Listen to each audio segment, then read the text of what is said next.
ৰাজ্যৰ গৃহ আৰু বিত্ত বিভাগৰ মাজত গুৰুতৰ সমন্বয়হীনতা। গুৱাহাটী উচ্চ ন্যায়ালয়ত ফাদিল হ'ল উভয় বিভাগৰ সমন্বয়হীনতাৰ খবৰ। বহু অপৰাধমূলক ঘটনাৰ ভুক্তভোগীয়ে পোৱা নাই এতিয়ালৈকে ক্ষতিপূৰণ। ক্ষতিপূৰণৰ পৰা বঞ্চিত ধৰ্ষণ, যৌন নিৰ্যাতন, এচিড আক্ৰমণৰ ভুক্তভোগী।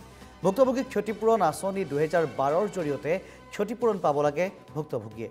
পাবলগীয়া 40 কোটি টকাৰ মাত্ৰ 9 কোটিহে মোকলাই দিছে এতিয়ালৈকে বিত্ত বিভাগে। হাইকোৰ্টত দাখিল হোৱা এখন PILৰ শুনানিত ফাদিল হৈছে এই গুৰুতৰ তথ্য। আদালতৰ নিৰ্দেশৰ পিছতো ভুক্তভোগীক মোকলাই দিয়া হোৱা নাই এই ক্ষতিপূৰণ। সোমবাৰে পুনৰ শুনানি গ্ৰহণ কৰা হৈছিল ৰাজহুৱা স্বাৰ্থজড়িত আবেদনখনৰ আৰু গৃহ তথা বিত্ত বিভাগৰ গুৰুতৰ সমন্বয়হীনতাৰ দৃষ্টিগোচৰ হৈছে আদালতৰ।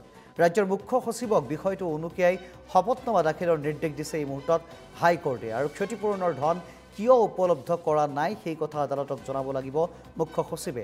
16 জুলাইত গোচৰটোৰ পৰৱৰ্তী শুনানিৰ দিন ধাৰ্য কৰা হৈছে।